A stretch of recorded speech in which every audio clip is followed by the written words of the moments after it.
තවත් වසර බිලියන 5කින් සූර්යාගේ අභ්‍යන්තරයේ වූ හයිඩ්‍රජන් සියල්ලම දහනය වී නිම වේවි. එවිට සූර්යාට භාවිතා කිරීමට සිදුවන්නේ පිටත වැස්මේ වූ හයිඩ්‍රජන් පමණයි. එවිට සූර්යා ක්‍රමයෙන් විශාල රතු යෝධයෙක් බවට පත් වෙනවා. ඒ වගේම සූර්යාගේ දීප්තියද කිහිප ගුණයකින් වැඩි වෙනවා. එහිදී සූර්යාගේ මධ්‍ය ගර්භය හැකිලෙන අතර පිටත වැස්ම ප්‍රසාරණය වීමක් සිදු වෙනවා. වසර බිලියන ගණනාවක් පුරාවට සිදුවෙන මෙම ක්‍රියාවලිය නිසා සූර්යාගේ ස්කන්ධයද පිරිහීමකට ලක් වෙනවා. ඉන් අදහස් කරන්නේ ග්‍රහලෝකවල කක්ෂයන් පිටතට විහිදෙන බවයි. ඉන්පසු සිදුවෙන දේ නම් මිතාමත්ම භයානකයි. සූර්යා රතු යෝධයෙක් බවට පත්වීමේ ක්‍රියාවලියේ අවසාන අදියරේදී සූර්යා අප පෘථුවියේ කක්ෂීය සීමාව ඉක්මවමින් ප්‍රසාරණය වෙනවා.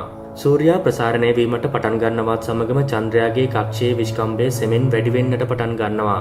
ඒ වගේම එහි කක්ෂීය ගමන් කාලය දවස් කිහිපයකින් වැඩිවීමක් සිදු වෙනවා. මේ විදිහට ටික කාලයක් ගිය විට සූර්යාගේ මතු පිටින් නිකුත් වෙන සූර්ය කුණාටු තත්ත්වයන් විසින් අප චන්ද්‍රයාගේ කක්ෂය ක්ෂණිකව වෙනස් කිරීමට කටයුතු කරනවා. එහි ප්‍රතිඵලයක් වශයෙන් චන්ද්‍රයා අප පෘථුවියට වඩාත් ආසන්න වෙනවා. එවිට චන්ද්‍රයාගේ සිට පෘථුවියට ඇති ආසන්නම දුර කිලෝමීටර් 18470ක් තරම් ලං වෙනවා. එවිට අප පෘථුවියේ වූ ටයිඩල් ෆෝස් එකේ බලයට හසු වෙන චන්ද්‍රයා කැබලිවලට කැඩී බිඳී යනවා. එලෙස කැඩී බිඳී යන සුන්බුන් කොටස් පෘථුවිය වටා කරකැවෙන වලලු පද්ධතියක්සේ දිස්වෙන අතර අනෙක් කොටස් විශාල උල්කාපාත වර්ෂාවක්සේ පෘථුවිය මත පතිත වෙනවා. මේ වන විට අප පෘථුවියත් රතු යෝධයාගේ බලපෑමෙන් ගිනි ගනිමින් පවතිනවා. මේ විදියට ටික කාලයක් ගිය පසුව සුන්බුන් වලින් නිර්මාණය වූ වලලු පද්ධතිය එකිනෙකා මත ගැටෙන්නට පටන් ගන්නවා. මීට බොහෝ කලකට පෙර පෘථුවියේ ලාබාල අවධියේදී තෙවැන්නක්ම සිදු වුණා. අප පෘථුවිය සහ චන්ද්‍රයා පොදු ස්කන්ධ කේන්ද්‍රයක් වටා කරකැවෙන එක් පද්ධතියක් බව මතක තබා ගන්න. ඉන් අදහස් කරන්නේ කුමක්ද? ඉන් අදහස් කරන්නේ අපේ සමීපතම සංඝයාගේ විනාශය පෘථුවියද විනාශයට පමුණුවන බවයි. එහි ප්‍රතිඵලයක් ලෙස අනිවාර්යයෙන්ම පෘථුවියේ කක්ෂය මාරු වීමක් සිදු වෙනවා. ඒ වගේම පෘථුවියේ පරිභ්‍රමණ කාලයද වෙනස් වීමක් සිදු වෙනවා. එවිට පෘථුවියේ මැන්ටලයේ කැළඹී චුම්බක ද්‍රව දෙක උඩයට මාරු වෙන්නට පුළුවන්. රතු යෝධයාගේ කුරුරු බලපෑමෙන් දී බේරාගෙන ජීවත් වුණු පෘථිවි ජීවීන්ට තවත් විශාල පාරිසරික විනාශයකට මුහුණ දීමට සිදු වෙනවා. ප්‍රසාරණය වෙමින් තිබෙන රතු යෝධයාගේ බලපෑම නිසා ග්‍රහලෝකවල කක්ෂයන් වෙනස් වෙනවා. එම නිසා අප පෘථිවිය අනෙක් ග්‍රහලෝකවල ගැටෙන්නට පුළුවන්.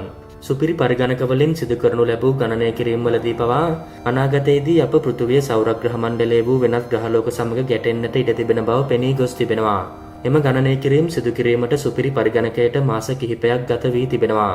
නමුත් ඒ සාමාන්‍ය පරිගණකයකින් සිදු කරා නම් ඊට වසර 200ක් පමණ ගත වෙනවා.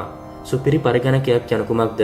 එහි ඇති ප්‍රයෝජන මොනවාද යන්න පිළිබඳව පැහැදිලි කරන වීඩියෝවක් අපි ඉදිරිපත් කර තිබෙනවා.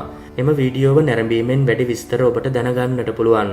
ඉතින් පෘථුවිය හා චන්ද්‍රයා ගැටීම වසර බිලියන ගණනකින් අනිවාර්යයෙන්ම සිදුවෙන දෙයක් බව මතක තබා ගන්න.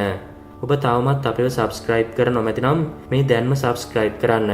ඒ වගේම කුඩා සීනු ලැබුවොත් අලුත් වීඩියෝ දාපු ගමන් ඔබට දැනගන්නටත් පුළුවන්. ඔබ නොදත් මෙවැනි වටිනා දේ දිනපතා දැනගන්න නොදුටු ලෝකයේ සමග රැඳී සිටින්න.